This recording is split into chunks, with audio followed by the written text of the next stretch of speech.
Friends, आज हम जो स्टोरी एक्सप्लेन करने वाले हैं वो बहुत ही क्रेजी और क्यूट होने वाली है। कॉज इसमें हमारी फीमेल लीड एक नॉवल वर्ल्ड में रिबॉर्न होती है, बट एक बहुत ही ट्विस्ट के साथ। और नॉवल वर्ल्ड में उसकी ऑलरेडी एक बहुत ही hot and handsome billionaire CEO के साथ शादी हो रखी है। एंड उसका रियल वर्ल्ड में जो छोटा सा क्यूट सा 5 साल का बेबी था, उसकी आत्मा उसी के साथ नॉवल वर्ल्ड के क्यूट से बॉय में आ जाती है, जो हमेशा उसको मम्मी मम्मी करता रहता है। अब देखना ये है कि हमारी क्रेजी फीमेल लीड का जो हैंडसम हस्बैंड है वो इस क्यूट बॉय से कैसे जेलस होता है, क्योंकि ये क्यूट बॉय हमेशा उसकी वाइफ को चिपकता रहता है मम्मी मम्मी करता हुआ, जिससे हमारे मेल लीड की पोसेसिवनेस अल्ट्रा लेवल पे चली जाएगी। तो क्या है क्यूट बेबी अपने पोसेसिव हैंडसम डैडी का लाडला बन पाएगा, और कैसे पूरी फैमिली मिलके इन दोनों माँ बेटे को ट्रेजर की तरह स्पॉइल करेंगे, ये जानने के लिए तो आपको पूरे ड्रामा को लास्ट तक देखना होगा। तो चलो फिर बढ़ते हैं स्टोरी की तरफ। ड्रामा की स्टार्टिंग में हम जिंग को देखते हैं, जिससे जाओ जाओ उठा रहा होता है। वो कहता है तुम बेहोश कैसे हो गई। जिंग होश में आते हुए कहती है मैं ही कहाँ हूँ। तभी उसे अपना पास्ट याद आता है, जब वो अपने छोटे बेटे के साथ रोड क्रॉस कर रही थी और अचानक से कार के सामने आ जाती है। फिर उनका एक्सीडेंट हो गया था। जाओ जाओ उसे कहता है तुम तो मेरे साथ सोने के लिए इतनी बेताब थी, अब यहाँ नखरे दिखा रही हो। जिंग गुस्से में उसे जोर का थपड़ा मार देती है, अपनी हद में रहो। दूसरी तरफ मिस्टर जियांग को उनके सर्वेंट बताते हैं कि मैडम जिंग और झाओ झाओ दोनों एक ही रूम में हैं। मिस्टर जियांग उन्हें देखने होटल के रूम की तरफ जाते हैं। इधर झाओ झाओ जिंग से कहता है तुम खुद को क्या समझती हो, तुम मिस्टर जियांग की वाइफ हो, फिर भी तुम्हें मैं पसंद हूँ। जिंग सोचती है ये तो वही नॉवल है जो मैं कल पढ़ रही थी, जिसमें फीमेल लीड ने मेल लीड से शादी की थी, पर वो किसी और से प्यार करती थी जो उससे 9 साल छोटा था, और उसके हस्बैंड ने उसे बेड पे चीटिंग करते हुए पकड़ लिया, फिर उसे बाहर फेंक दिया था, जिससे वो टपक गई। तो सोचती है ओ माय गॉड, मैं तो नॉवल वर्ल्ड में आ गई हूँ, मेरा बेटा भी यहाँ आया होगा, क्या बाबा भी यही कहीं आसपास होगा। तभी झाओ झाओ कहता है चलो ज्यादा नाटक मत करो और मुझे खुश करो। तो जिंग उसे जोर का थपड़ा मार देती है। मिस्टर जियांग भी होटल आ चुके होते हैं। जब वो रूम के पास पहुंचने वाले होते हैं तो सोचती है मुझे बचना होगा, नॉवल में मेल लीड ने फीमेल को यही पकड़ा था, अगर मैं भी यहाँ पकड़ी गई तो बहुत बड़ी प्रॉब्लम हो जाएगी। वो झाओ झाओ से कहती है तुम यहाँ से नीचे कूद जाओ। तो वो कहता है तुम्हें क्या लगता है मैं इतनी ऊपर से कूद जाऊंगा। जिंग उसे सीधा बालकनी से धक्का दे देती है और कहती है निकल यहाँ से। नीचे गिरने की आवाज सुन के मिस्टर जियांग के असिस्टेंट कहता है ये आवाज किसकी है, लगता कोई सुअर नीचे गिर के टपक गया। मिस्टर जियांग जब रूम में आता है तो देखता है कि जिंग आराम से फैन चलाकर नाइट ड्रेस में बैठी होती है। वो पूछता है तुम यहाँ क्या कर रही हो। जैसी आंखें खोलकर मिस्टर जियांग को देखती है तो सोचती है हस्बैंड। वो तुरंत उसके पास जाकर उसका हाथ पकड़ लेती है और कहती है तुम मेरी हस्बैंड हो ना, जो अभी भी टपक गए थे। वो उसे गले लगा लेती है और कहती है मैंने तुम्हें बहुत मिस किया, और अपने पास याद आता है जब उसका बॉयफ्रेंड जो सोल्जर होता है एक मिशन पे जा रहा था, तो वो उसे कहता है मैं वापस आकर तुमसे जरूर शादी करूंगा, तुम मेरा वेट करना। पर वो कभी वापस नहीं आया। सिपाही उसकी डेथ की खबर ले आते हैं। जिंग अकेली उनके बेटे को जन्म देती है। वो मिस्टर जियांग से कहती है प्लीज मुझे हक करने दो। हाथ जोड़ के कहती है प्लीज क्या मैं तुम्हें हक कर सकती हूँ, और फिर से जोर से गले लगा लेती है। मिस्टर जियांग कहता है क्या तुम्हारे झाओ झाओ से मन नहीं भरता जब मेरे साथ भी ये सब कर रही हो। तो वो मन ही मन में सोचती है वाह, इसका गुस्सा भी बिल्कुल मेरे हस्बैंड जैसा है। वो उसे फिर से हक कर लेती है और सोचती है वाह, इस पे तो मेरी क्यूटनेस का वैसे ही असर हो रहा है जैसे मेरे हस्बैंड पर होता है। मिस्टर जियांग उसे गले लगा लेता है। तभी उसकी नजर बेड पर पड़ी हुई एक बेल्ट पर पड़ती है। वो बेल्ट को उठाकर जिंग को दिखाता है। जिंग सोचती है ओ माय गॉड, ये सब देखने से पहले मैं टपक क्यों नहीं गई। वो जल्दी से कहती है ये बेल्ट मैं तुम्हारे लिए लाई थी मिस्टर जियांग। तो वो कहता है क्या तुम मुझे उल्लू समझती हो, ये बेल्ट पुरानी है और तुम यही बेल्ट मुझे गिफ्ट देने वाली थी। जिंग बेल्ट को पकड़ के कहती है ये बेल्ट भले पुरानी हो पर इसमें मेरी फीलिंग्स हैं, मैं तो ये तुम्हारे लिए स्पेशली लाई थी, इससे हम बहुत सारे काम कर सकते हैं, तुम्हें पता है। असिस्टेंट ये सब सुन के हंसी रोक नहीं पाता। तभी जिंग उसकी तरफ देखकर कहती है हस्बैंड तुमने मुझे बताया क्यों नहीं कि तुम्हारे साथ कोई और भी है। वो जाकर ब्लैंकेट में दुबक जाती है और कहती है इसे यहाँ से बाहर भेजो। दूसरी तरफ नीचे झाओ झाओ मॉम मॉम चिल्ला रहा होता है, क्योंकि असल में उस पर बाबा की आत्मा ही होती है, यानी जिंग का बेटा नॉवल वर्ल्ड में आ गया होता है। तो वो कहता है मम्मी आप कहाँ हो। सर्वेंट उसे उठाकर अंदर ले जाते हैं। ऊपर जिंग फिर से मिस्टर जियांग को हक कर लेती है। वो कहता है तुम मेरे साथ स्कैम करने की कोशिश कर रही हो। फिर जब वो दोनों नीचे आते हैं तो बाबा जैसे ही जिंग को देखता है मम्मी बोलकर दौड़ के आता है और उससे गले लग जाता है। जिंग सोचती है कहीं मैंने इसे ऊपर से धक्का दे दिया इसलिए इसका दिमाग तो नहीं हिल गया, और कहती है मैं तुम्हारी कोई मम्मी नहीं हूँ, मुझसे दूर रहो। मिस्टर जियांग अपने बॉडीगार्ड से कहता है इसको जिंगजिंग से दूर करो, और फिर उससे कहता है क्या तुम मेरे साथ कोई स्कैम कर रही हो? जिंगजिंग कहती है नहीं, मैं कोई स्कैम नहीं कर रही, लगता है ऊपर से गिर गया तो इसका दिमाग सटक गया है। मिस्टर जियांग कहता है तो तुम मुझे उल्लू समझती हो? उसके बाद वो जिंगजिंग को ऊपर रूम में ले जाता है और प्री मैरिटल एग्रीमेंट के बारे में बताता है। वो कहता है शादी से पहले ही डिसाइड किया था कि अगर हमें से कोई एक दूसरे पर चीट करेगा तो उसे प्रॉपर्टी का कोई हिस्सा नहीं मिलेगा। जिंगजिंग सोचती है मुझे तो वैसे भी प्रॉपर्टी का हिस्सा नहीं चाहिए, मुझे तो बस तुम्हारे साथ रहना है, क्योंकि तुम बिल्कुल मेरे हस्बैंड जैसे लगते हो। लाइफ ने मुझे एक और चांस दिया है अपने हस्बैंड के साथ रहने का। वो मिस्टर जियांग को कसम खाकर कहती है मेरे झाओ झाओ के साथ कोई भी ऐसा वैसा रिश्ता नहीं है जैसे तुम सोच रहे हो। मिस्टर जियांग खड़े होकर कहता है तुम मुझे बेवकूफ समझती हो? जिंगजिंग पीछे से आकर उसे हक्कर लेती और कहती है क्या तुम्हारा दिल पत्थर का है? क्या तुम्हें दिख नहीं रहा कि मैं कितनी इनोसेंट और भोली भाली हूँ? मैं तो क्यूट भी लगती हूँ। फिर वो मिस्टर जियांग को किस कर देती है। उसका कान टमाटर की तरह लाल हो जाता है। तब उससे मॉम की कॉल आता है। वो फोन उठाता है और उन्हें बताने वाला होता है कि वो जिंगजिंग को डाइवोर्स दे रहा है। बीच में जिंगजिंग बोल पड़ती है मॉम आप कैसी हो? हम दोनों बहुत बढ़िया हैं, आप अपना ख्याल रख रही हो ना? मॉम कहती है तुम दोनों खुश देखकर मुझे बहुत खुशी हुई है, हमेशा ऐसे एक दूसरे के साथ रहना।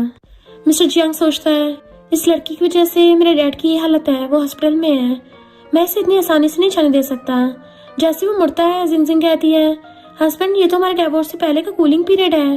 वो कहता है हाँ तो क्या मैं चने की छाड़ पे चढ़ जाऊं? जिंगजिंग कहती है हस्बैंड तुमने मुझसे बदतमीजी की, तुम काफी रूड हो, चलो सॉरी बोलो एक अच्छे बच्चे की तरह। वो इतनी क्यूट लग रही होती है कि मिस्टर जियांग खुद को रोक ही नहीं पाता और धीरे से सॉरी बोल देता है। जिंगजिंग उसके सर पे हाथ रख के प्यार से सहलाती और कहती है चलो मैं तुम्हें रिवॉर्ड देती हूँ। वो उसे किस कर देती है और कहती है ये तुम्हारा रिवॉर्ड है।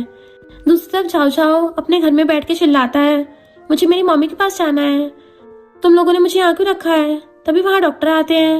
वो उसका चेकअप करके कहते हैं इसका दिमाग तो 5-6 साल के बच्चे जैसा हो गया है, लेकिन इसका IQ बहुत हाई हो गया है। डॉक्टर टेस्ट के लिए पूछते हैं बताओ अगर 434 को 86 से मल्टीप्लाई करे तो कितना आएगा? वो कहता है 37324। सब कैलकुलेशन करते और कहते हैं वाह तुम तो बहुत स्मार्ट हो, इतनी बड़ी कैलकुलेशन सेकंडों में कर दी। बाबा सोचता है मैंने तो इन सबको उल्लू बना दिया, ये नंबर तो मैंने ऐसे ही बोल दिया। इधर जिंगजिंग बाथरूम में रो रही होती है, पता नहीं मेरा बेटा कहाँ होगा, कैसा होगा। मैंने तो वही ड्रेस पहनी है जो मैं रियल वर्ल्ड में पहनती थी, ताकि अगर वो इस नॉवल वर्ल्ड में हो तो मुझे पहचान ले। तभी नैनी आती और कहती है सर ने आपके लिए ड्रेस बहुत पहले खरीदी थी, मैंने इसे साफ करके रखा था, अगर आप पहनना चाहें तो आज पहन सकती हैं। जिंगजिंग पीछे मुड़ती है, उसकी आंखों में आंसू देखकर नैनी घबरा जाती है और कहती है सॉरी मैं भी साफ कर देती हूँ, आप मेरी सैलरी से पैसे मत काटना। जिंगजिंग कहती है आपको ये सब करने की जरूरत नहीं है, आप जाकर आराम करो। नीचे जाकर नैनी कहती है मैडम पहले बहुत रूड थी पर अब बहुत स्वीट हो गई हैं। तभी जिंगजिंग नीचे ड्रेस पहनकर आती है और पूछती है क्या मैं सुंदर लग रही हूँ? नैनी कहती है हाँ बहुत सुंदर लग रही हो। तो वो मिस्टर जियांग से यही पूछती है। वो कहता है हाँ ठीक ही लग रही हो। जिंगजिंग मुंह बना के कहती है क्या मतलब ठीक लग रही हूँ? मिस्टर जियांग उसे देख के कहता है हाँ तुम बहुत ज्यादा ब्यूटीफुल लग रही हो। तो वो खुश हो जाती है। उसके बाद वो दोनों मिस्टर जियांग की मॉम के घर जाते हैं। जिंगजिंग उनका हाथ पकड़कर कहती है अभी डिवोर्स हुआ नहीं है तो नाटक तो करना ही पड़ेगा। इधर झाओ झाओ की मॉम भी वहां जाती है क्योंकि उन्हें लगता है कि ये सब जिंगजिंग की वजह से हुआ है। बाबा जिंगजिंग को देख के दौड़ के आता है मैं अपनी मम्मी से मिल गया। झाओ झाओ की मॉम थप्पड़ मारने वाली होती है पर बाबा बीच में आके कहता है ये मेरी मॉम है, तुम इसे नहीं मार सकती। और बाबा जिंगजिंग के पैरों में गिरकर कहता है मम्मी मैं आपका बाबा हूँ। जिंगजिंग सोचती है क्या सच में मेरा बाबा है? वो मिस्टर जियांग से कहती है मुझे इससे थोड़ी देर अकेले में बात करनी है। फिर वो उसे रूम में ले जाती और पूछती है क्या तुम सच में बाबा हो? वो कहता हाँ मम्मी। जिंगजिंग उसे गले लगा लेती है हम एक गेम खेल रहे हैं, यहाँ तुम्हें सिर्फ मम्मी की बात माननी है। फिर वो सबको बताती है कि 2nd फ्लोर से गिरने की वजह से इसकी मेमोरी चली गई है। वो एप्पल खाने लगता है जैसे बहुत भूखा हो। जिंगजिंग कहती है तुम टेंशन मत लो, कोई तुमसे छीनेगा नहीं। और सबको बताती है कि इसकी कंडीशन अभी छोटे बच्चे जैसी हो गई है। मिस्टर जियांग को ये सुनकर बहुत गुस्सा आता और कहता है मैं तुम्हें बताता हूँ, अगर तुम असली मर्द हो तो मुझसे बात करो, मेरी वाइफ के पीछे मत पड़ो। झाओ झाओ कहता है ग्रैंडपा आप मुझे डांट क्यों रहे हो, मैं तो अभी एक छोटा सा बच्चा हूँ। जिंगजिंग कहती है मैंने इसको हमेशा अपने छोटे भाई की तरह माना है और वैसे ही प्यार किया है। मिस्टर जियांग कहता है अच्छा तुमने छोटे भाई की तरह माना है, तभी तो तुम दोनों बेड में साथ थे और एक दूसरे से बहुत प्यार भरी पर्सनल बातें कर रहे थे। जिंगजिंग सोचती है, इस फीमेल लीड ने तो बहुत सारे गुण खिला रखे हैं, इसके कितने काले चिट्ठों को मैं साफ करूंगी, इससे तो हर जगह रायता फैला रखा है। वो कहती है हस्बैंड, और जाकर उसकी टाई खींचती है। तुम्हें क्या लगता है, तुम में कोई कमी है? देखो तुम कितने लंबे चौड़े, हैंडसम, हॉट और अमीर भी हो। तुम्हें से तो मैं प्यार करती हूँ, तुम्हारे सामने तो हर लड़का फीका पड़ जाता है। मैं भला तुम्हें छोड़कर झाओ झाओ को क्यों चूज करूंगी, वो तो मेरे छोटे भाई जैसा है। मिस्टर जियांग कहता है, हाँ तभी तो तुमने मुझे कहा था कि मैं एक बुढ़ा हूँ जिसके बाल बंदर की खाल जैसे हो गए हैं, और मैं एक नंबर का बुढ़ा लक्षड़ा हूँ, हमेशा तुम पे हुक्म चलाता रहता हूँ। यहाँ तक कि मेरा सिस्टम भी खराब है, तभी तुम्हें रात में जल्दी सुला देता हूँ ताकि तुम्हारे साथ कुछ करना ना पड़े, कि मैं तुम्हें इम्प्रेस भी नहीं कर सकता, सेटिस्फाई भी नहीं कर सकता। जिंगजिंग उसके पास जाकर अपनी क्यूट आंखों से देखती है। वो सोफे पे बैठ जाता है तो उसके पास बैठ के कहती है, हस्बैंड मैं तो एक प्यारी सी, क्यूट सी और भोली भाली लड़की हूँ, मेरे पास तो कोई दोस्त भी नहीं है और ना ही कोई रिलेटिव है, मैं तो सिर्फ और सिर्फ तुमसे प्यार करती हूँ। उसके बाद वो मिस्टर जियांग और उसकी मॉम के बीच में बैठ जाती है और कहती है, मुझे और क्या ही चाहिए, मेरे पास एक प्यार करने वाली मदर इन लॉ है और एक हॉट एंड हैंडसम हस्बैंड है, और मैं इनका हमेशा ख्याल रखना चाहती हूँ। फिर वो बाबा से कहती है, आंटी को बाय करो, पर उसकी मॉम भड़क जाती है और कहती है, तुम्हें क्या लगता है मैं तुम्हें अपना बेटा दे दूंगी? तुमने मेरे बेटे पे काला जादू कर रखा है, ये मेरे साथ ही चलेगा। उसके बॉडीगार्ड से पकड़कर ले जाने लगते हैं। जिंगजिंग सोचती है, मेरा बेटा तो कितना छोटा है, एक 5 साल का बच्चा है, उस पर कितना प्रेशर आ गया। वो उसे कॉल करने का इशारा करती है और कहती है, मैं तुम्हें रात को कॉल करूंगी। उसके बाद उनकी मदर इन लॉ पूछती है, क्या तुम सच में मेरे बेटे से प्यार करती हो? जिंगजिंग कहती है, हाँ पहले मैं थोड़ी सटकी हुई थी, पर अब मैं होश में आ गई हूँ और मुझे आपका ही बेटा पसंद है, मुझे और क्या ही चाहिए, मुझे आपका और आपके बेटे का ख्याल रखना है। मिस्टर जियांग कहता है, अब ये नाटक बंद करो। जिंगजिंग उसके पास जाती है, उन्हें सोफे पर धक्का देकर किस करती है और कहती है, मेरा दिल तुम्हारे पास ही है, अब चलो हम दोनों हाथ से दिल बनाते हैं। वो उसकी क्यूटनेस में इतना खो जाते हैं कि वो भी साथ में दिल बना लेता है और दोनों बहुत प्यारे लग रहे थे। यानी अंदर ही अंदर मिस्टर जियांग को भी उसके लिए फीलिंग्स आ रही हैं और सोचता है, आज तक किसी की भी इतनी हिम्मत नहीं हुई मेरे पास आने की, पर इस लड़की में ऐसा क्या स्पेशल है जो मेरे दिल को भा जाती है। शाम को सब डिनर कर रहे होते हैं। मदर इन लॉ कहती है, वैसे जब डैड हॉस्पिटल से आएंगे तो तुम्हें क्या लगता है वो तुम्हें अपनाएंगे? जिंगजिंग कहती है, मॉम आप चिंता मत करो, मैं सबका ख्याल रखूंगी, एक अच्छी डॉटर इन लॉ की तरह। तभी उनकी मॉम को हल्का सा चक्कर आने लगता है। जिंगजिंग उनके पल्स पकड़कर कहती है, आपको तो स्ट्रेस है और आप बहुत दिनों से सोई भी नहीं हो, रुको मैं आपके लिए नेचुरल इंग्रेडिएंट्स का सूप बना लाती हूँ, ये आपको बहुत आराम देगा। वो किचन में जाती है। मिस्टर जियांग सोचते हैं, इसने तो कभी खुद से एक गिलास पानी भी नहीं भरा, आज ये सूप बना रही है। जिंगजिंग फटाफट गैस लेकर बाहर लाती है और वहाँ सूप बनाने लगती है। फिर वो मदर इन लॉ को सूप देती है। वो कहती है, वाह इस सूप से तो मुझे बहुत अच्छा लग रहा है, थैंक यू। दोनों वहाँ से बाहर आते हैं। मिस्टर जियांग जिंगजिंग से कहते हैं, मुझे जरूरी काम से कहीं जाना है, तुम घर जाओ। वो चले जाते हैं तो जिंगजिंग सोचती है, मुझे भी घर जाकर बाबा को कॉल करना है, वो मेरे बिना पता नहीं कैसे रह रहा होगा। मेरे बेचारे 5 साल के बाबा की आत्मा उस झाओ झाओ की बॉडी में आ गई है। घर जाकर वो उसे कॉल करती है तो वो कहता है, मम्मी मैंने तुम्हें बहुत मिस किया है, यहाँ सब मुझे पागल बोल रहे हैं और कहते हैं कि कल मुझे डॉक्टर से दिखाएंगे और इंजेक्शन ठुकवाएंगे। मम्मी आपको तो पता है ना, मुझे इंजेक्शन से बहुत डर लगता है, मेरा पिछवाड़ा लाल हो जाएगा, फिर कौन मुझे ठीक करेगा? जिंगजिंग कहती है, तुम डरो मत, मैं तुम्हें बचा लूंगी, तुम्हारे साथ ऐसा कुछ नहीं होगा मेरे बाबा। फिर वो कहता है, मम्मी मैं तो अकेले सोऊंगा आज अंधेरे में, आपको तो पता है मुझे अंधेरे से बहुत डर लगता है। जिंगजिंग कहती है, मेरे बाबा अभी डरने का टाइम नहीं है, तुम बहादुर बनो और लाइट ऑन करके सो जाना, ओके? मैं तुम्हें वीडियो कॉल करती हूँ। वो वीडियो कॉल पर स्टोरी सुनाने लगती है और दोनों वैसे ही सो जाते हैं।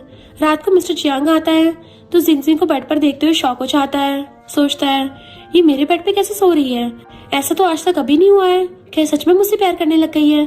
वो उसके पास जाकर उसे ठीक से ब्लैंकेट उड़ाता है और उसका फोन देखता है। उसमें झाओ झाओ को कॉल होता है। वो उसे देखकर गुस्से से लाल हो जाता है, पर झाओ झाओ कहता है, ग्रैंडपा आप यहाँ क्या कर रहे हो? मिस्टर जियांग को बहुत ज्यादा जेलसी हो रही थी और गुस्से से फोन काट देता है। वो दोबारा कॉल करता है, वो फिर से काट देता है और सोचता है, ये दोनों पक्का कोई खेल खेल रहे हैं, इन दोनों के बीच में कुछ तो चल रहा है। अगली सुबह ब्रेकफास्ट करते वक्त वो जिंगजिंग से पूछता है, तुम्हें क्या लगता है एक दिल में 2 लोग हो सकते हैं? मुझे पता है तुम दोनों एक्टिंग कर रहे हो, कल रात मैंने तुम्हारे फोन पर झाओ झाओ का कॉल देख लिया था, तुम दोनों वीडियो कॉल पर सो रहे थे, तुम्हें थोड़ी सी भी शर्म नहीं आती? जिंगजिंग कहती है, हाँ एक दिल में 2 लोग हो सकते हैं, क्योंकि वो मेरे बेटे जैसा है और मैं उसे वैसे ही प्यार करती हूँ। हमारा माँ बेटे का प्यार है। कल रात वो सो नहीं पा रहा था, इसलिए मैं उसे कहानी सुना रही थी। मिस्टर चियांग कहता है, तो मुझे उल्लू बनाना बंद करो। जिंगजिंग कहती है, मैं उल्लू नहीं बना रही, देखो जैसे तुम्हारी मॉम तुम्हारे पापा से प्यार करती है और तुमसे भी करती है, वैसे मैं भी उससे भी करती हूँ और तुमसे भी करती हूँ। ये सिर्फ एक माँ का प्यार है और कुछ नहीं है, ये ममता है। और फिर कहती है, चलो चलो तुम भी क्या सोचते रहते हो, चलो अब खाना खाओ। और वो उसे अपने हाथों से सूप पिलाती है। देन कहती है, एक हैंडसम इंसान को चाहिए क्या, आयरन और कैल्शियम, ताकि वो हॉट दिखे। फिर उसकी पल्स पकड़ती है और कहती है, तुम तो बहुत दिनों से सोए नहीं हो और तुम्हारा लीवर भी खराब हो रखा है, पर तुम्हारी किडनी काफी अच्छी है, तुम्हें उसका इस्तेमाल करना चाहिए। तुम्हें पता है उसके बहुत फायदे होते हैं, इससे तुम्हारा सिस्टम भी पूरा तरोताजा हो जाएगा। वहाँ सारी नैनी ये सब देखकर हंसने लगती हैं। जिंगजिंग किचन में चाहती और कहती है, हस्बैंड आज मैं तुम्हारे लिए खाना बनाऊंगी। मिस्टर चियांग ब्लश करने लगता है। वो सूप ला कर देती है और कहती है, ये लो ट्राई करो और बताओ कैसा बना है। वो उसे छोटे बाउल में करके देती है। मिस्टर चियांग पीता है और इतना पसंद आता है कि उसे वो पूरा बाउल ही पी जाता है। देन पूछता है, तुमने ये कहाँ से सीखा। जिंगजिंग कहती है, ये तो मैंने ऐसे मजे मजे में सीख लिया। मिस्टर चियांग सोचता है, पक्का इसने ये छाव छाव के लिए सीखा होगा और जेलस होने लगा था। और देन कहता है, अगर तुम छाव छाव से अपना रिश्ता हमेशा के लिए तोड़ दो तो मैं तुम्हें अपना लूंगा और हम हैप्पी मैरिड लाइफ जिएंगे। जिंगजिंग कहती है, मैं छाव छाव को कैसे छोड़ सकती हूँ, वो मेरे भाई जैसा है और अब तो मैं उसे बेटा भी मान लेती हूँ। वो उसके सामने कुछ फोटोज पटक कर कहता है, हाँ तुम दोनों तो माँ बेटे जैसे हो ना, तभी तुम लोगों की ऐसी फोटोज आ रही हैं। तुम्हें क्या लगता है हमारी फैमिली ऐसी न्यूज बर्दाश्त कर पाएगी। जिंगजिंग कहती है, तुम मेरा यकीन करो, हम दोनों सच में माँ बेटे जैसे हैं। एक काम करो, तुम उसे अडॉप्ट कर लो, वो तुम्हें डैडी बुलाएगा और मुझे मम्मी। देन सोचती है, मैं कैसे बताऊं कि मैं इस वर्ल्ड से नहीं हूँ, मैं दूसरे वर्ल्ड से आई हूँ और दूसरे वर्ल्ड में वो मेरा बेटा था। मिस्टर चियांग गुस्से में उठकर चल देता और कहता है, तुम सच में पागल हो गई हो। जिंगजिंग सोचती है, अभी बाबा कहाँ होगा। उसे फोन लगाती है तो छाव छाव की बायोलॉजिकल मॉम फोन उठाती है और कहती है, तुम यहाँ कॉल करना बंद करो, बार बार मेरे बेटे पे लाइन मार रही हो, उसकी झूठ मूठ की मम्मी बन के उसे अपनी तरफ कर रही हो। जिंगजिंग सोचती है, ये फोन तो पक्का उसकी मॉम के पास होगा, कॉल लगाने से क्या ही फायदा। मैं काम करती हूँ, उसकी यूनिवर्सिटी चली जाती हूँ, वहाँ वो पक्का होगा। उसकी फैमिली वालों से पढ़ाई करने से थोड़ी ना रोकेंगे। इधर यूनिवर्सिटी में सारी लड़कियाँ झाव झाव को घेर कर बैठी होती हैं और कहती हैं, आज तो हम तुम्हें जाने ही नहीं देंगे। एक लड़की कहती है, झाव झाव क्या तुम्हें याद है तुमने मुझसे जूस लाने को कहा था, ये लो। तो वो कहता है, नहीं मैंने किसी से कुछ नहीं कहा था, मैं तो एक छोटा सा प्यारा सा बच्चा हूँ। एक लड़की कहती है, वाह तुम तो बहुत ज्यादा क्यूट हो, और उसके चिक्स पर किस कर देती है। झाव झाव कहता है, मेरी मम्मी ने कहा है कि गर्ल्स और बॉयज किस नहीं कर सकते, तुमने मुझे किस कैसे किया, वो भी मेरी परमिशन के बिना, ये तो बैड टच है। तभी जिंगजिंग भी आ जाती और सोचती है, हे भगवान, ये लड़के मेरे बेटे के आसपास है, अभी तो वो 5 साल का है, मैं उसे इतनी छोटी एज में डेट नहीं करने दूंगी, वरना अगर मेरा बेटा बिगड़ गया तो। झाव झाव उसके पीछे छुप जाता है। लड़कियां कहती हैं, ये तो वही है ना मिस्टर चियांग की वाइफ, मैंने सुना इसका अफेयर चल रहा है, पता नहीं कैसी लड़की है ये। उनमें से एक कहती है, कहीं झाव झाव भी इसके प्यार में तो नहीं पड़ गया। जिंगजिंग सबको भगा देती है और झाव झाव को लेकर चली जाती है। इधर हॉस्पिटल में मदर इन लॉ डैड को बताती है कि जिंगजिंग तो काफी समझदार हो गई है, जब तुम उससे मिलोगे तो तुम भी चौंक जाओगे, वो बहुत स्वीट और अच्छी हो गई है। डैड कहते हैं, हाँ वो तो मैं मिलकर ही देख लूंगा। तभी झाव झाव की सिस्टर भागती हुई आती है और कहती है, मैंने सिस्टर इन लॉ को एक आदमी के साथ जाते हुए देखा है। ये सुनते ही डैड की हालत टाइट हो जाती है और उनके मुंह से खून निकलने लगा था। डॉक्टर आकर कहते हैं, डैड का बीपी हाई हो गया है। झाव झाव की सिस्टर झावली उन दोनों की फोटो भी दिखाती है और कहती है, ये फोटो मेरी क्लासमेट ने खींची है। मिस्टर चियांग अपनी कार लेके यूनिवर्सिटी जाते हैं। जैसे ही यूनिवर्सिटी के बाहर कार लगाते हैं, वहाँ झाव झाव की मॉम मिल जाती हैं। वो कहती है, आज अगर तुम्हारी वाइफ मेरे बेटे के साथ पकड़ी गई तो मैं उसे जिंदा नहीं छोड़ूंगी। तभी उन्हें पता चलता है कि वो दोनों साथ में होटल गए हैं। ये सुनकर वहाँ चक्कर खा के गिर पड़ती है। दोनों मिस्टर चियांग और उनके असिस्टेंट होटल जाते हैं। वहाँ मिस्टर चियांग और असिस्टेंट देखते हैं कि झाव झाव जिंगजिंग की गोद में लेटकर मस्ती से स्टोरी सुन रहा होता है और सो रहा होता है। उन्हें देखकर वो जाग जाता है। जिंगजिंग कहती है, मैं तो यहाँ इसे स्टोरी सुनाने आई थी। फिर वो बाबा से कहती है, चलो इन्हें डैडी बुलाओ। झाव झाव कहता है, डैडी आप आ गए। मिस्टर चियांग कहता है, तुम सब अब मेरे साथ हॉस्पिटल चलो। और तुम्हें सबको सब कुछ क्लियर करना है। सब साथ में हॉस्पिटल जाते हैं। वहाँ जिंग जिंग मिस्टर चियांग के डैड के पास जाती है और कहती है, डैड अब आप कैसे हैं, आपकी तबीयत कैसी है? डैड कहते हैं, तुम मुझे डैड ना बुलाओ, तुम उसके लायक नहीं हो, तुमने वो हक खो दिया है।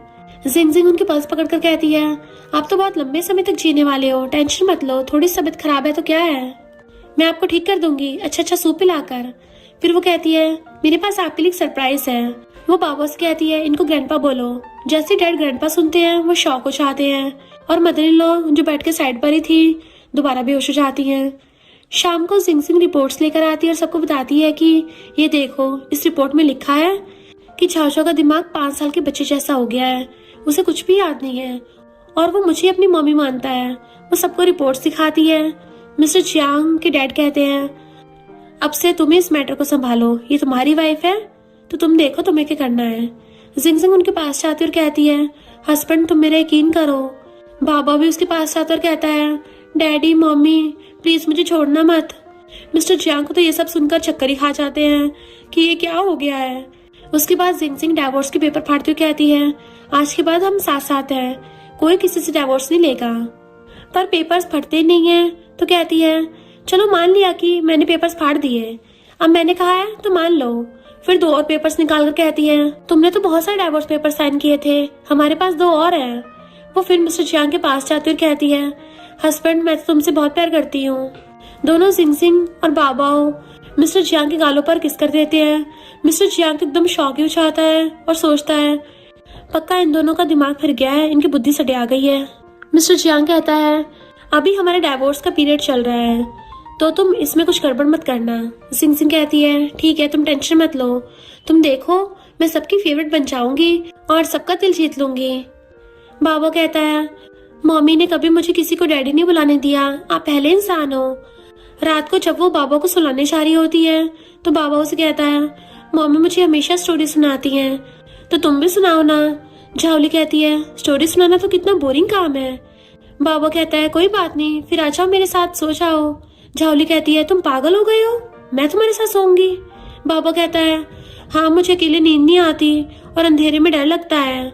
झाओली कहती है, अच्छा ठीक है, मैं एक काम करती हूँ, मैं तुम्हारे लिए लाइट ऑन कर दूंगी। बाबा कहता है, नहीं मम्मी कहती हैं जो लाइट ऑन करके सोते हैं वो बहुत डरपोक होते हैं, तो मैं डरपोक नहीं हूँ। भले मैं 5 साल का हूँ पर मैं 5 साल का बहादुर बच्चा हूँ, तो तुम मेरे साथ सो। झाओली कहती है, नहीं तुम्हारे कितने नखरे हैं, मैं नहीं उठा सकती।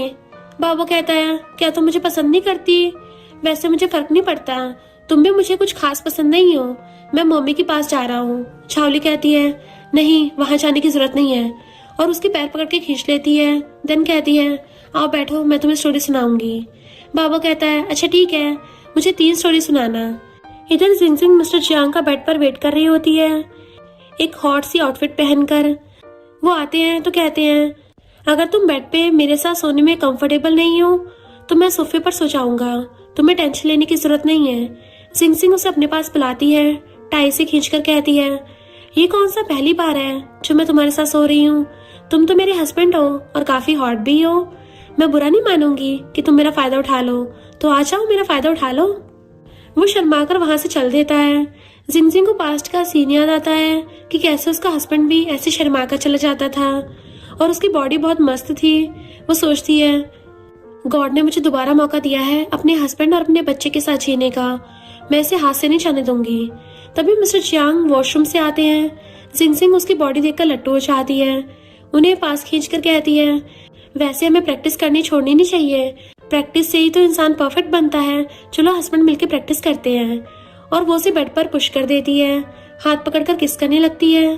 थोड़ी देर बाद वो कहती है, चलो अभी जो भी किया उसे एक बार और करते हैं। मिस्टर चियांग सोचता है, आज तक इसने कभी ऐसे रिलेशनशिप को बढ़ावा नहीं दिया, चलो आज इस मौके को मैं भी हाथ से नहीं जाने दूंगा। और वो उसे बेड पर पिन करके किस करने लगता है, क्यों कहीं ना कहीं उसे भी उसके लिए फीलिंग्स आ रही थी जिसे वो कई टाइम से दबा के पड़ा था। अगली सुबह जिंग जिंग झाओली से मिलती है। वो पूछती है, तुम्हें इतने डार्क सर्कल कैसे हो गए, ऐसा लग रहा है जैसे तुम महीनों से नहीं सोई हो। झाओली कहती है, रात को मुझे तुम्हारे उस 5 साल के बच्चे को बहुत बुरी तरह संभालना पड़ा, मेरी तो हालत ही टाइट हो गई है। जिंग जिंग कहती है, देखा मैंने कहा था ना, वो एक छोटा सा 5 साल का बच्चा ही है। झाओली कहती है, तो क्या, मैं तुम पर ऐसे भी यकीन नहीं करने वाली, तुम्हारा तो वैसे भी क्रिमिनल रिकॉर्ड है।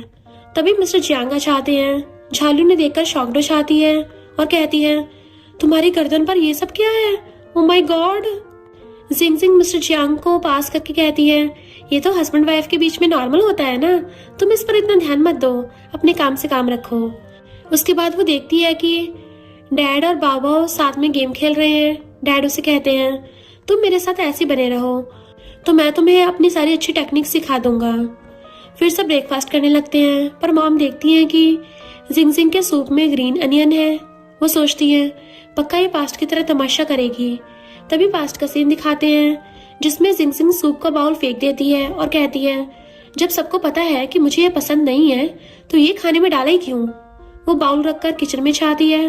डैड सोचते हैं ये तो पक्का चाकू लेने जा रही है, पर वो अंदर से एक बड़ा सा स्पून लेकर आती है और बाकी सूप का सामान लेकर कहती है, मॉम डैड आप बुढ़े हो रहे हो, आपको जिंजर सूप पीना चाहिए, इसमें गोजी बेरीज भी होती हैं, आपके लिए बहुत अच्छा होगा। वो सबको सूप बनाकर देती है।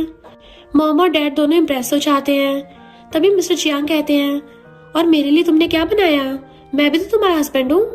जिंगजिंग उसको भिंडी देते हुए कहती है, तुम तो भिंडी खाओ, ये तुम्हारे लिए अच्छी है। सब ब्रेकफास्ट कर रहे होते हैं। जिंगजिंग सोचती है, वाह कितनी मस्त लाइफ है, बहुत सारा पैसा, इतना हॉट एंड हैंडसम हस्बैंड और मेरा साथ में क्यूट सा बेबी भी, और इतने अच्छे इन लॉज भी हैं। शाम को भी वो सोफे पर बैठकर यही सोच रही होती है, मेरे पास प्यार करने वाला हस्बैंड है जो अमीर और हॉट है, एक क्यूट सा बच्चा है और एक लविंग फैमिली है। वाह मेरी लाइफ तो सेट हो गई, अब मैं यहाँ खुशी से रहूंगी।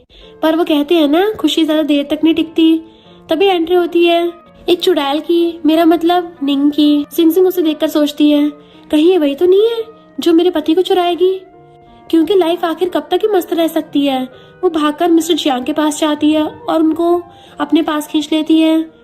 निंग और बाकी सब सोफे पर बैठते हैं। जिंगजिंग निंग को हाई करने के लिए हाथ बढ़ाती है, पर निंग उसे इग्नोर कर देती है और मिस्टर जियांग से बात करती है, हमारी अगली मीटिंग हम कुछ दिनों में रख लेंगे।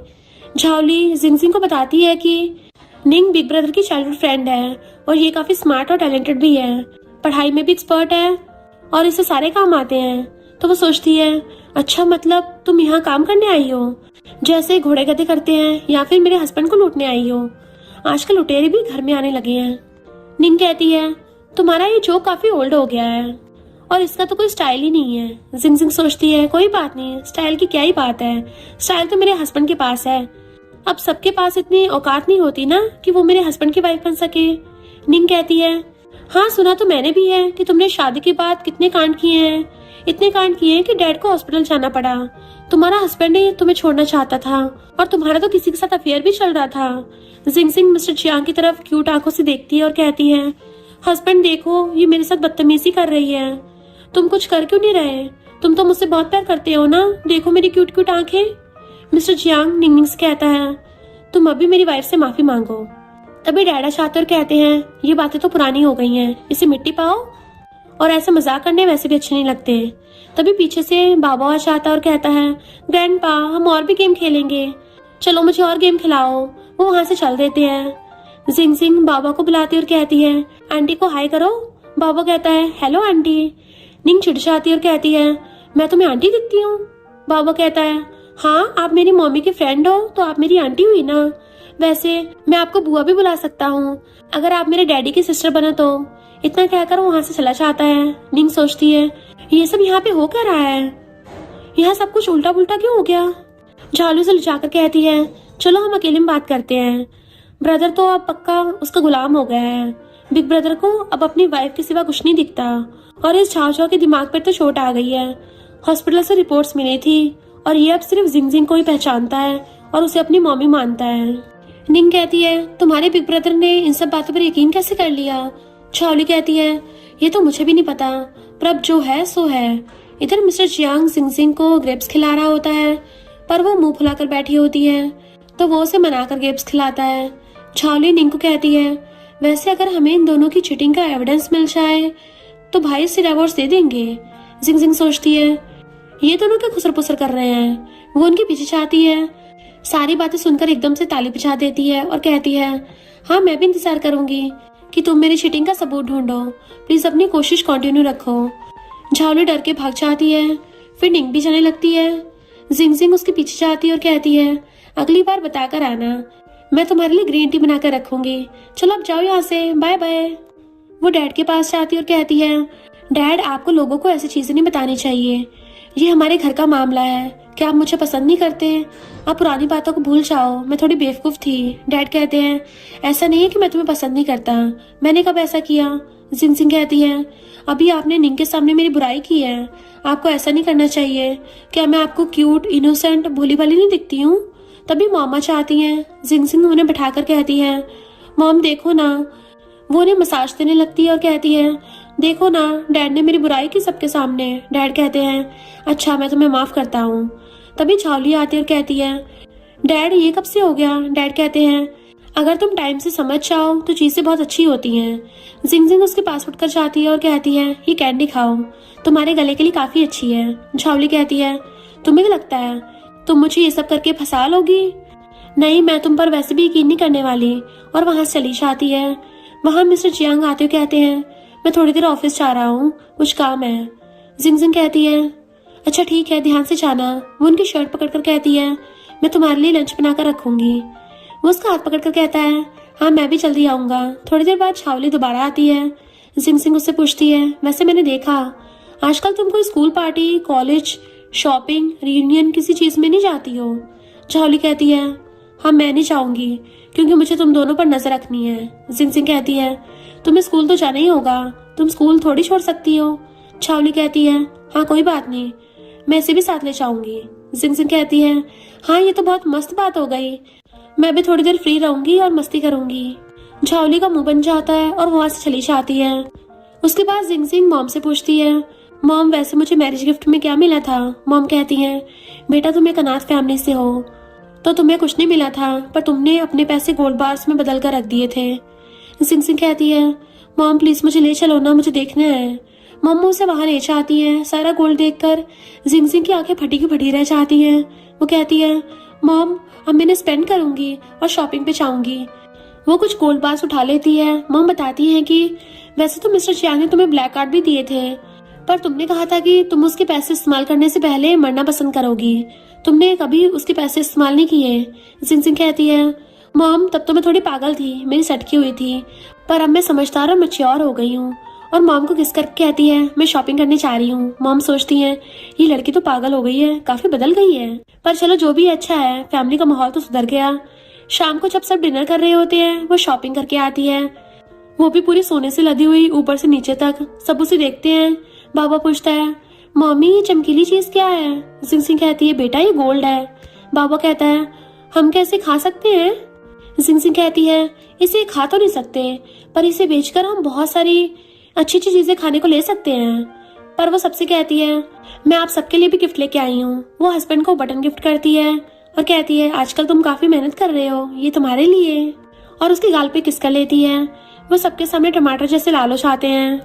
फिर मॉम से कहती है, मॉम मैं आपके लिए मोतियों का हार लेके आई थी, ये नेकलेस काफी प्रिटी है और आप तो इतनी ब्यूटीफुल भी हो, आपको और अच्छा लगेगा। ये सब देखकर डैड भाव खाने लगते हैं। जिंग जिंग एक टोपी उठाती और कहती है, वाह ये हेड तो बहुत प्रिटी है, ये किसके ऊपर अच्छा लगेगा? डैड को पहना देती है और कहती है, ये तो डैड पे बहुत अच्छा लग रहा है। और फिर कहती है, अरे मैं तो एक बैग भी लेके आई हूँ, ये किसके लिए है? झावली को देती हुई कहती है, ये तुम्हारे लिए है। झावली बैग लेकर खुश हो जाती है, पर खुद को संभालते हुए कहती है, तुम्हें क्या लगता है, क्या तुम मुझे इससे खरीद लोगी? नहीं नहीं, मैं तुम पर अभी भी नजर रखूंगी। जिंग जिंग कहती है, हाँ तुम मुझ पर नजर रखो, मुझे कोई दिक्कत नहीं है, ये तो बस प्यार से दिया है मैंने। रात को जिंग जिंग मिस्टर चियांग के स्टडी रूम में जाती है।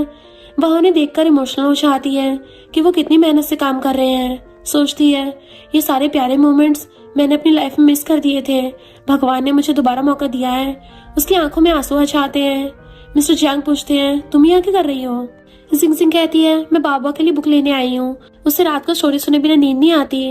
वो उनका हाथ पकड़कर उन्हें चेयर पर बिठाती है और मजाक करते पूछती है, वैसे तो मुझे लगा नहीं था, पर बाबा सच में बच्चा हो गया है और हम उसे पाल रहे हैं, बट ऐसा कब तक चलेगा? वो कभी ना कभी बड़ा तो होगा ही, पर कोई बात नहीं, मुझे फर्क नहीं पड़ता, तुम जैसे कहोगी मैं वैसे ही करूंगा। मिस्टर चियांग कहता है, मैं झाओझाओ के लिए टॉप न्यूरोसर्जन्स को बुलाया है। रात को जिंगजिंग फिर बाबा को स्टोरी सुनाने चाहती है।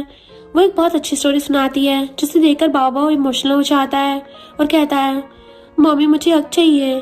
पर तभी झाओली उठ जाती है और कहती है, हक वक करने की कोई जरूरत नहीं है, मुझे तुम दोनों पर अभी भी यकीन नहीं है। जिंगजिंग कहती है, तुम ये क्या कह रही हो? इसने अभी एक इमोशनल स्टोरी देख ली है इसलिए ऐसा कर रहा है, उसे हक की जरूरत है। झाओली कहती है, नहीं मैं यकीन नहीं करती। जिंगजिंग कहती है, अच्छा ठीक है, तुम इसका ख्याल रखो, मैं अभी अब सोने जाती हूँ और ध्यान से इसे भी सुला देना। वो वहां से चली जाती है। बाबा और झाओली से कहता है, प्लीज सिस्टर चलो तुम मेरे लिए बॉटम सजा दो क्योंकि मुझे टेम्परेचर सेट करना नहीं आता और तुम तो एक बहुत अच्छी आंटी हो। झाओली जाकर उसकी कान पकड़ती और कहती है, मैं तुम्हारी कोई आंटी नहीं हूँ, तुम मुझे झाओली बुलाओ। उसके बाद वो उसे रूम के बाहर ले जाती है और कहती है, यहाँ जाकर अंदर तुम्हें सो जाना है, ठीक है ना, कोई शैतानी नहीं करनी। वो वहां से जाने लगती है। बाबा पीछे से दोबारा रूम से चुपके से निकल कर जाने लगता है। वो उसे रोककर दोबारा रूम के अंदर डाल देती है और कहती है, जो अच्छे बच्चे होते हैं वो सो जाते हैं और सोने से तुम बड़े बच्चे बन जाओगे। बाबा कहता है, बड़े बच्चे बनकर क्या करते हैं? झाओली कहती है, बड़े बच्चे बनकर तुम कुछ भी कर सकते हो अपनी मर्जी का। झाओली रिवर्स हो जाती है, सोचती है शायद इन दोनों की स्टोरी सच ही है, ये सच में सो गया और इसका बिहेवियर भी एक 5 साल के बच्चे जैसा हो गया है। ये क्यूट दिखता है, क्यूट हरकतें करता है, बच्चे की तरह खाना खाता है, इधर उधर गिरता पड़ता रहता है और मेरे साथ खेलता भी है। लगता है मैं ही ज्यादा सोच रही हूँ। अच्छा बस अब मैं भी सोने जाती हूँ। अगले दिन झाओझाओ की मॉम आती और कहती हैं, तांत्रिक यही है जिसने मेरे बेटे पर काला जादू कर रखा है, यही बुखार है, इन सबकी फील्डिंग सेट कर दो। उसके बाद वो तांत्रिक अपना जादू टोना करने लगता है और कहता है, इस घर में तो एक काफी शक्तिशाली आत्मा है। फिर वो अपना कंपास निकालता और कहता है, रुको मैं अभी उसे आत्मा को ढूंढ कर निकालता हूँ। वो कंपास को घर के चारों तरफ घुमाने लगता है। जिंगजिंग मिस्टर चियांग से कहती है, ये बुढ़ा तुम्हें सटाया हुआ नहीं लग रहा? क्या क्या बकवास पी ले जा रहा है? अगर किसी ने इसकी बातें सुन ली ना तो लोग उल्टा इसको पेल के चले जाएंगे। मिस्टर चियांग कहता है, देखते हैं क्या होता है। कंपास जिंगजिंग की तरफ इशारा करता है। जिंगजिंग कहती है, अच्छा तो मैं वो भूत हूँ, मुझे खुद भी नहीं पता था। झाओझाओ उसके हाथ से कंपास ले लेता और कहता है, वाह ये तो कंपास बड़ा ही मजेदार चीज है, क्या ये मेरे टॉय के साथ अच्छा लगेगा? वो तांत्रिक कंपास छीनता और कहता है, ये तुम्हारे खेलने की चीज नहीं है, मैं इसे आत्मा ढूंढूंगा। तभी जिंगजिंग आ जाती और कहती है, ये सब करने की कोई जरूरत नहीं है, अगर तुम्हें लगता है मैंने आत्मा रखी है तो मेरे साथ निपटो। जरा एक बार आ तो सही, मुझे 1 मिनट नहीं लगेगा तेरी हवा टाइट करने में। वो कंपास टेबल पर पड़े एक वेस की तरफ चाहता है। झाओली कहती है, ये तो मेरी मॉम का पुराना वेस है। प्रीस्ट कहता है, ये कोई वेस वगैरह नहीं है, इसमें तो जादुई आत्मा है। और वो कंपास उस तरफ फेंकता है। मिस्टर चियांग वेस हटाता है और कंपास सीधा होने लगता है। वो गिर जाते हैं। वो दोबारा उठकर कहते हैं, मैं हार नहीं मानूंगा, मैं अपने कंपास से उस भूत को ढूंढ कर ही रहूंगा। वो दोबारा कंपास लेकर ढूंढने लगता है। जिंगजिंग कहती है, इस तांत्रिक को कुछ नहीं आता, 1 नंबर का ढक्कन है, ये 1 नंबर का फ्रॉड है जो तुम्हें उल्लू बना रहा है, और तुम उल्लू बनकर आ भी गई। वो भागने लगता है। मिस्टर चियांग उसे पकड़ लेता और कहता है, इतनी जल्दी कहाँ भाग रहे हो तांत्रिक, अभी तो तुम पर फ्रॉड का केस भी होगा। जिंगजिंग कहती है, केस वगैरह में फंसाने की जरूरत नहीं है, जितना इसने सामान तोड़ा है ना उसके पैसे दे दो, वही काफी है। वो पैसे रखकर भाग जाता है। झाओझाओ की मॉम भी गुस्से में चली जाती है।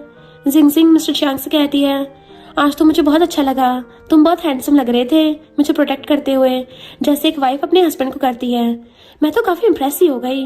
वो उसे हक्का लेती और पूछती है, वैसे हस्बैंड, अगर मैं कभी कहीं चली गई या मैं कहीं निपट गई तो क्या तुम मुझे मिस करोगे? वो कहता है, तुम ये कैसी बकवास बातें कर रही हो, मैं तुम्हें जरूर मिस करूंगा, और तुम ऐसे आलतू फालतू मत सोचो, तुम कहीं नहीं जा रही मुझे छोड़ के। जिंगजिंग कहती है, देखो अभी झाओझाओ का क्या हाल हो रखा है, लाइफ का कोई भरोसा नहीं है, कल को कुछ भी हो सकता है, इसलिए लाइफ इंश्योरेंस करा लेना चाहिए। दूसरी तरफ निंग झाओ की मॉम को कहती है, हम दोनों साथ मिलकर उन दोनों के अफेयर को एक्सपोज कर देते हैं, जब दोनों पकड़े जाएंगे तो हम ये प्रूव कर देंगे कि जिंगजिंग सिर्फ मिस्टर जियांग के पैसों के पीछे है और उसे उनसे कोई प्यार व्यार नहीं है, वो 1 नंबर की मतलबी और लालची लड़की है। उसकी मॉम कहती है, वाह ये तो काफी अच्छा प्लान है, ये काम कर सकता है। रात को जिंगजिंग और मिस्टर चियांग बेड पर एक दूसरे को हक करके सो रहे होते हैं। जिंगजिंग कहती है, वैसे निंग तुम्हें पसंद करती है, तुम्हें दिखता नहीं है क्या? वो कहता है, मुझे कोई भी पसंद करे, मुझे उससे फर्क नहीं पड़ता, मैं तो तुमसे प्यार करता हूँ। जिंगजिंग उसे किस करती है, ये लो तुम्हारा रिवॉर्ड, तुम्हें तो किसी से फर्क नहीं पड़ता। वो उसकी तरफ देखता है। जिंगजिंग कहती है, अच्छा रिवॉर्ड कम पड़ गया। वो दोबारा किस करने लगती है और दोनों एक दूसरे को किस करते करते सो जाते हैं। अगली सुबह निंग केक लेकर आती है। ये मैं मैंगो केक स्पेशली आपके लिए लेके आई हूँ। मॉम कहती है वाह तुम तो काफी समझदार लड़की हो, तुम मेरा इतना ख्याल रखती हो। ये सब देखकर जिंग जिंग जल बन जाती है और सोचती है अरे वाह बड़ा ख्याल रख रही हो। मॉम भी इसकी साइड हो गई। मिस्टर जियांग निंग से कहता है आज हमारा फैमिली टाइम है और मैंने तुमसे काम की बातें कल ही डिस्कस कर ली थी, आज तो मैंने तुम्हें बुलाया ही नहीं है। निंग कहती सॉरी, आगे से मैं अपनी हरकतों का ध्यान रखूंगी। जिंग जिंग सोचती है वाह मेरा हस्बैंड तो बहुत लॉयल है, वो ना किसी के फ्लर्टिंग का जवाब देता है ना किसी से फ्लर्ट करता है, उल्टा उसी को सुना देता है। मैं आज रात इसको और ज्यादा रिवॉर्ड दूंगी ताकि खुश हो जाए। और निंग से कहती है वैसे अगर तुम्हारा काम हो गया हो तो तुम यहाँ से जा सकती हो। तभी झावली आ जाती है। निंग उसे कहती है मैं तुम्हारे लिए केक लेके आई हूँ। झावली कहती नहीं नहीं मैं आजकल डाइटिंग पर हूँ तो मैं केक नहीं खा सकती। बाबा कहता है मुझे तो केक बहुत पसंद है, मुझे खाना है। वो केक खाने लगता है पर केक खाने से पहले वो जिंग जिंग के पास जाता है और कहता है मम्मी पहले बाइट आप लो। जिंग जिंग कहती तुम खाओ मैं भी खा लूंगी। जब वो केक खाने लगता है निंग सोचती है इस केक में तो पीनट्स हैं और इसे एलर्जी है, ये तो पक्का बीमार पड़ जाएगा। पर उसे कुछ नहीं होता। वो फोन पर झाओ झाओ की मॉम को टेक्स्ट करती है केक में अच्छे से पीनट्स डाले थे ना, इसे तो कुछ नहीं हुआ है। झाओ झाओ की मॉम कहती है झाओ झाओ को थोड़ी सी भी पीनट से बहुत एलर्जी हो जाती है। निंग का अजीब बिहेवियर देख के जिंग जिंग सोचती है ये तो पक्का कोई गुल खिला रही है और कहती है अब तुम आ ही गई हो तो लंच के लिए भी रुक जाओ। निंग कहती है नहीं नहीं मैं जल्दी चली जाऊंगी, मेरे को काम है। झाओ झाओ कहता है मैं आप लोगों की ड्राइंग बनाऊंगा। निंग झाओ झाओ की मॉम को मैसेज करके पूछती है क्या उसे ड्राइंग बनानी आती है। वो कहती है उसे तो बिल्कुल ड्राइंग बनानी नहीं आती। पर थोड़ी देर बाद झाओ झाओ बहुत ही अच्छी ड्राइंग बनाता है और सबको दिखाता है ये हमारी फैमिली है। झाओली ड्राइंग देखकर कहती है इसमें तो मैं थोड़ी मोटी लग रही हूँ। बाबा कहता है कोई बात नहीं, तुम थोड़ी सी चबी तो क्यूट लगती हो। उसके बाद निंग वहां से जाने लगती है। जिंग जिंग कहती है अच्छा लंच करके तो जाओ। निंग कहती है नहीं कभी और। बाबा सबको अपनी ड्राइंग दिखाने लगता है। ग्रैंडपा को दिखाते हुए कहता है ये मैंने आपके लिए बनाई है। वो देखकर कहते हैं अरे ये तो बिल्कुल मैं ही लग रहा हूँ, मैं तो ऐसी पोज मारता हूँ। पर झावली को ड्राइंग देता है और कहता है बिग सिस्टर ये आपके लिए बनाई है।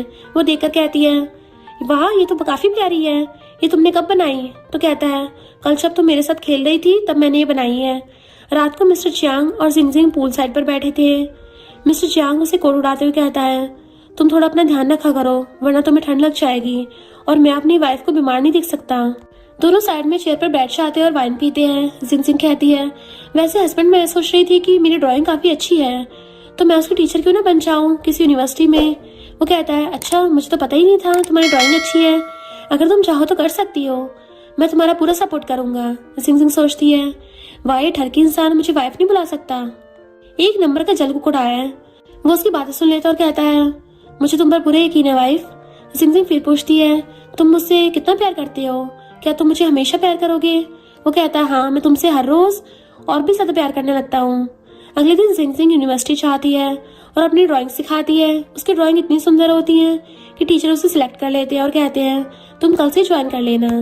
उसकी फ्रेंड वहाँ कहती है वाह तुम तो काफी टैलेंटेड हो, अच्छा मैंने सुना है तुम अपने हस्बैंड को डिवोर्स देने वाली हो। जिंग जिंग कहती है अरे ये तो बहुत पुरानी बात है, तुम्हें किसने बताया, मैं तो अपने हस्बैंड के साथ काफी खुश हूँ और मैं उससे बहुत प्यार करती हूँ, इन सब के बारे में मत सोचो। अच्छा चलो मैं घर चलती हूँ, मेरे को सबको ही गुड न्यूज देनी है। वो घर आकर सबको बताती है कि मेरी जॉब लग गई है, अब मैं यूनिवर्सिटी में आर्ट की टीचर हूँ। छावली कहती है वाह मतलब अब तुम मेरी भी टीचर हो गई हो।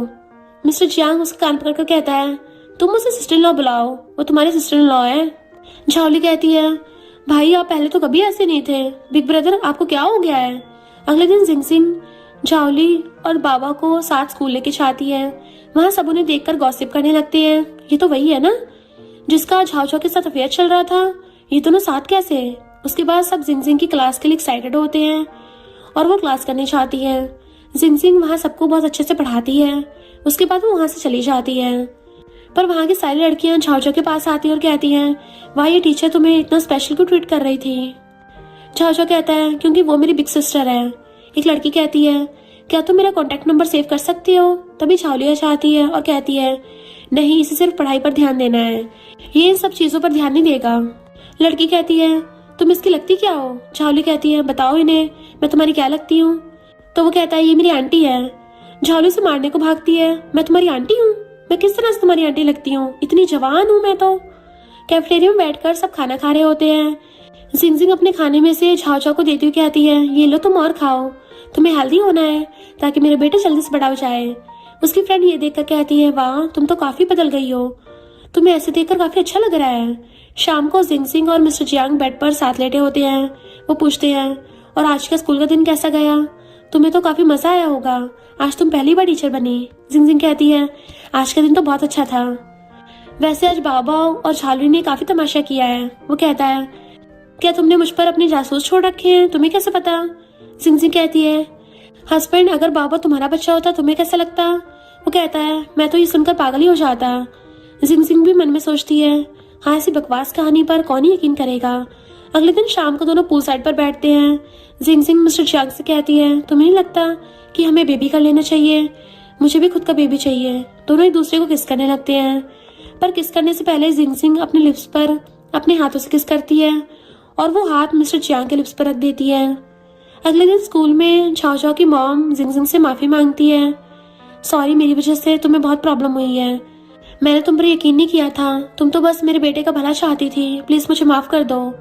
जिंगजिंग कहती है, मुझे भी पता है एक बेटे को खोने का दुख क्या होता है। मैंने झाओ झाओ को समझाया है कि आप एक अच्छी इंसान हो, भले उसकी मेमोरी चली गई है पर उसे इतनी समझ है कि कौन उसका अपना है और कौन नहीं है। निंग दूर से देखती है और सोचती है, अब इनसे तो मेरा काम नहीं चलेगा, इन लोगों ने तो मेरा पता ही काट दिया, अब मुझे खुद से चीजें करनी होंगी। उसके बाद जिंगजिंग उसे झाओ झाओ के पास ले जाती है। झाओ झाओ कहता है, हेलो आंटी। ये सुनकर वो इमोशनल हो जाती है और कहती है, तुमने मुझे ग्रीट किया, और सोचती है मेरा बेटा कब मेरे पास आएगा। झाओ झाओ कहता है, हाँ भले ही मैं छोटा बच्चा हूँ पर मुझे पता है कि आप मुझसे प्यार करती हो और मैं भी आपकी रिस्पेक्ट करता हूँ। इधर निंग प्रिंसिपल ऑफिस पहुंच जाती है और झाओ झाओ और जिंगजिंग की फोटो पटकती है। कहती है, ये देखो आपके स्कूल में ये सब क्या चल रहा है, एक टीचर और स्टूडेंट की इतनी घटिया रिलेशनशिप, इन दोनों का चक्कर चल रहा है। प्रिंसिपल कहती है, ये फोटो क्या सच है? निंग कहती, हाँ मैं झूठ क्यों बोलूंगी। वो जिंगजिंग को ऑफिस में बुलाते हैं। जिंगजिंग को देखकर निंग कहती है, अच्छा तुमसे बस यही हो पाया, तुमसे ये उम्मीद की जा सकती थी, तुम्हें और कुछ नहीं मिला। जिंगजिंग प्रिंसिपल से कहती है, मेरा और झाओ झाओ के बीच कोई ऐसा वैसा रिलेशनशिप नहीं है, मेरे पास एक अच्छा हस्बैंड, फ्रेंड और लविंग फैमिली है, और मेरी और झाओ झाओ के बीच में ऐसा कोई रिलेशनशिप नहीं है। चाहे तो उसकी मॉम से पूछ लो, मैं उसे बस अपनी बेटी की तरह मानती हूँ। उसके बाद वो कॉल करके सबको बुला लेती है। झाओली आकर निंग से कहती है, तुम ये क्या कर रही हो, तुम थोड़ा सटक गई हो क्या? निंग कहती है, मैंने कुछ गलत नहीं किया। मिस्टर जियांग कहते हैं, मेरी वाइफ का कैरेक्टर एकदम साफ है, अगर आपको कोई इन्वेस्टिगेशन करनी है तो मैं आपके साथ हूँ, मैं खुद करवाऊंगा। तभी पुलिस से आती है और बताती है कि ये फोटो तो फेक है। प्रिंसिपल निंग को डांटते हुए कहते हैं, क्या तुम्हें शर्म नहीं आती, तुम ये सब घिनौना काम करती हो, निकल जाओ यहाँ से। शाम को जिंगजिंग और मिस्टर जियांग बेड पर होते हैं। जिंगजिंग कहती है, तुम तो काफी हैंडसम लग रहे थे मुझे प्रोटेक्ट करते हुए, मुझे काफी अच्छा लगा तुम्हारी वाइफ होने का। वैसे क्या कल सच में झाओ झाओ की सर्जरी होगी? मैं थोड़ी टेंशन में हूँ। वो कहता है, तुम टेंशन मत लो, सब ठीक होगा, अपने आप को कंट्रोल करो, डॉक्टर पर भरोसा रखो। अगले दिन डॉक्टर लोगों को बताता है कि झाओ झाओ तो एकदम नॉर्मल है, बस उसकी मेमोरी थोड़ी इधर उधर हो गई है। वो फिर उन दोनों से कहता है, मुझे आप दोनों से पर्सनल बात करनी है। बाहर आकर वो बताते हैं कि ये केस तो बिल्कुल वैसे ही है जैसे 5 साल पहले आया था, उसमें पेशेंट एकदम कोमा से उठा था और अजीब बिहेवियर करने लगा, पर थोड़े दिनों बाद उसकी पर्सनैलिटी पहले जैसी हो गई थी। ये सुनकर जिंगजिंग के पैरों तले जमीन खिसक जाती है। वो सोचती है, मतलब मेरा बाबा मेरे साथ हमेशा के लिए नहीं रहेगा। मिस्टर जियांग को संभालते हुए कहता है, तुम खुद को संभालो। उसके बाद सब ब्रेकफास्ट के लिए घर जाते हैं।